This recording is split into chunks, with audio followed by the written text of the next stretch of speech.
इस तस्वीर को गौर से देख लीजिए, कोई टीवी अखबार नहीं दिखाएगा।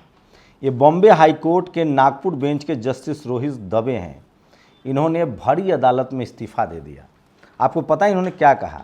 जस्टिस दवे ने माओवादियों से रिश्ते रखने के आरोपी प्रोफेसर साईं बाबा को पिछले साल बरी किया था। उन्होंने पिछले हफ्ते समृद्धि महामार्ग पर अवैध खनन के बारे में महाराष्ट्र सरकार के फैसले पर रोक लगाई थी। फिर क्या था? इन पर दबाव बढ़ा, इस्तीफा देना पड़ा।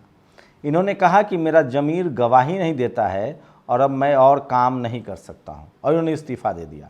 आप सोचिए, कल्पना कीजिए कि हाई कोर्ट का कोई जज बिहार में इस्तीफा देता और सरकार के किसी फैसले को रोक देता। पश्चिम बंगाल का जज, कोलकाता हाई कोर्ट का जज इस्तीफा देता और पश्चिम बंगाल के किसी फैसले को रोक देता। आपको पता है टीवी अखबार में क्या होता? कोहराम मच जाता, उस सरकार को इस्तीफा देना पड़ता, मुख्यमंत्री को सीधे कटघरे में खड़ा कर दिया जाता। लेकिन कोई खबर नहीं। ईवीएम को लेकर बड़ी खबर चल रही है। सोचिए, एडीआर ने रिपोर्ट जो एक पीआईएल दायर की थी, उसके बाद 2 जजों की बेंच ने नोटिस जारी किया है। 2019 में संसदीय समिति ने पूछा था वीवीपैट को लेकर, उसका जवाब नहीं देता है चुनाव आयोग। अब उसको लेकर भी नोटिस जारी हो रहा है।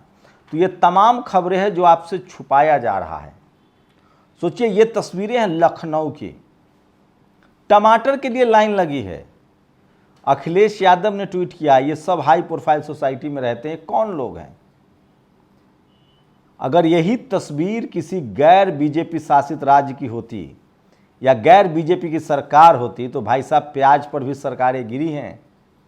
टमाटर 250 रुपये किलो है, कोहराम मच गया होता।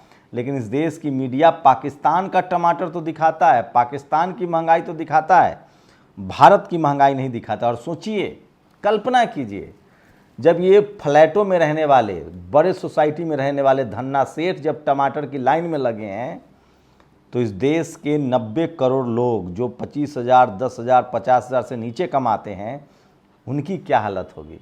उनके लिए भी लाइन लगा के कुछ राशन दे दिया जाता है, जैसे 5 किलो दिया जाता है। सोचिए, 5 किलो कच्चे अनाज की क्या कीमत होगी? गेहूं चावल की 40 रुपये अगर चावल है, गेहूं है, तो 200 रुपये। 200 रुपये के अनाज को पकाने के लिए आपको 1200 रुपये का सिलेंडर लेना पड़ेगा और 250 रुपये किलो का टमाटर लेना पड़ेगा। लेकिन क्या मजाल है कि इस पर कोई सवाल पूछ दे? कोई नहीं पूछने वाला है आपसे। मैं इसलिए कहता हूं कि इस देश का टीवी अखबार आपको पागल बना रहा है। सोचिए, मणिपुर में 160 लोगों से ज़्यादा की हत्या हो गई है। पुलिस के हथियार लूटे जा रहे हैं, सरेआम फायरिंग हो रही है। कोई रिपोर्टर नहीं जा रहा है, जैसे मणिपुर न हो गया कोई विदेश सात समंदर हो गया। ये लोग तो यूक्रेन चले गए थे, रसिया युद्ध चले गए थे। तमाम वो जो मुकेश अंबानी का चैनल है, वो दिन भर रसिया युद्ध, यूक्रेन युद्ध दिखाता रहता है, उसको मणिपुर नहीं दिखता है। मेवात में जहां हिंसा हुई है, 6 लोगों की मौत हुई है, वहां सारे अखबार चले गए। मुसलमानों के घर ढाए जा रहे हैं बुलडोजर से, 200 लोगों की गिरफ्तारी हो गई है। तो ये तमाम सवाल है इस देश के SC, ST, OBC माइनॉरिटी से पूछना चाहिए।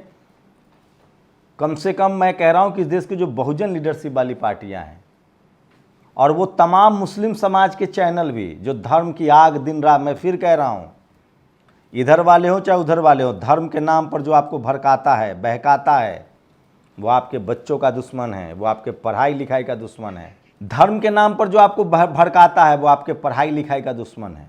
ये देखिए, कभी सारे नेता, इनके बच्चे विदेश पढ़ते हैं, वो असदुद्दीन ओवैसी के बेटा को कहिए, चाहे असदुद्दीन ओवैसी हो, चाहे इधर से कपिल मिश्रा हो, चाहे बीजेपी के नेता हो, धर्म की बात राजनीति करने वाले जो भी लोग हों, वो आपके बच्चे को अपने बच्चे को मोर्चे पर नहीं भेजेंगे, वो आपके बच्चों को मोर्चे पर भेजते हैं। इसलिए मैं कह रहा हूँ, धर्म की राजनीति से बाज आइए और अपने संवैधानिक अधिकार की राजनीति के प्रति सचेत होइए, नहीं तो आपकी आने वाली नस्लें नहीं बचेंगी।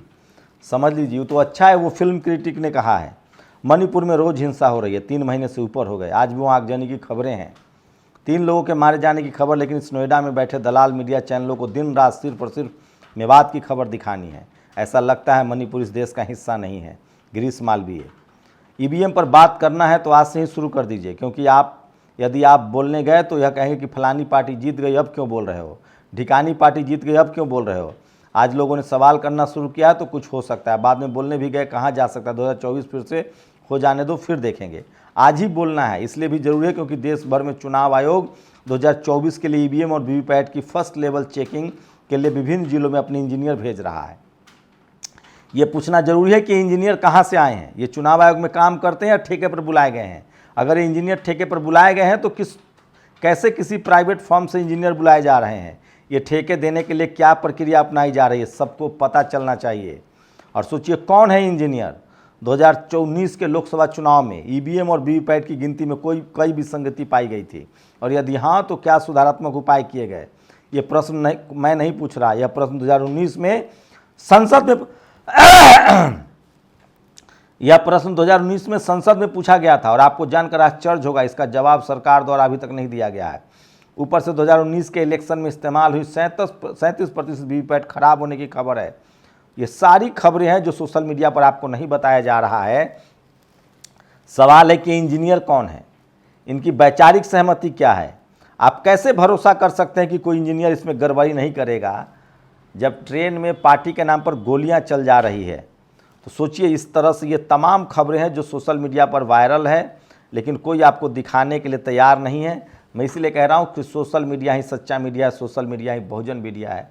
नूह में ढाए जा रहे हैं गरीब मेब किसानों के मकान, ये सोशल मीडिया पर वायरल है। और यह अमित मालवीय ये कह रहा है कि बकरे की माँ कब तक खैर मनाएगी, देर सबेर राहुल गांधी को जेल जाना ही पड़ेगा। सोचिए, जब राहुल गांधी के लेकर ये कह रहे हैं तो आगे क्या होगा।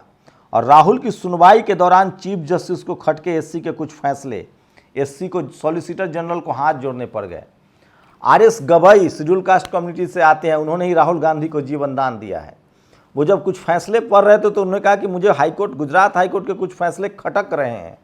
वो तिस्ता से तलवार का ही फैसले पर बात करने चाह रहे थे, सॉलिसिटर जनरल ने हाथ जोड़ लिया, कहा कि महाराज जाने दीजिए सर। सोचिए, अगर ये किसी और राज्य सरकार के मामले में इस तरह की खबरें लीक होती तो क्या होता। लेकिन कोई टीवी अखबार नहीं चलाएगा, नहीं दिखाएगा। आप सावधान होइए, समझिए। महिला डिप्टी कलेक्टर ने दिया इस्तीफा, एसडीएम पद से हटाए जाने से थी नाराज। बहुजन समाज के लोगों को प्रेरणा लेनी चाहिए। सोचिए, ये खबर सोचिए किस तरह से आपको मैं बता रहा हूँ। ये खबरें सारी नहीं चलती है। एमपी के मुरैना में एक महिला अधिकारी ने नौकरी छोड़ दी। डिप्टी कलेक्टर मेघा तिवारी ने नौकरी से इस्तीफा दे दिया। नाराज महिला डिप्टी कलेक्टर ने नौकरी छोड़ने के लिए अपर कलेक्टर को इस्तीफा सौंप दिया है। अगर इस तरह की खबरें किसी गैर बीजेपी शासित राज्यों से होती तो सोचिए किस तरह से बवाल कट गया होता, आप कल्पना कर सकते हैं। इसलिए मैं कह रहा हूँ, इस देश की मीडिया मनुवादी मीडिया है, जातिवादी मीडिया है, और वो आपको सच नहीं दिखा रहा है, आपसे सच छुपा रहा है। और सोचिए, वीवीपैट ईवीएम में जो इंजीनियर लगाए गए हैं, कौन लेता है ठेका पर, किस कंपनी का है, ये ज़रूरी नहीं है कि देश को जानना चाहिए। ममता बनर्जी ने कहा है कि मेरे पास सबूत हैं कि ईवीएम में 2024 में कैसे गड़बड़ी की जाएगी। सोचिएगा जरूर। शुक्रिया। नेशनल दस्तक की आपसे गुजारिश है कि अगर इसको बचाना चाहते हैं तो नेशनल दस्तक को सब्सक्राइब करने के लिए रेड कलर के सब्सक्राइब बटन को दबाएं, फिर बेल आइकन की घंटी दबाएं। नेशनल दस्तक को बचाने के लिए बहुत जरूरी है कि हर खबर को शेयर करें, लाइक करें, कमेंट जरूर करें।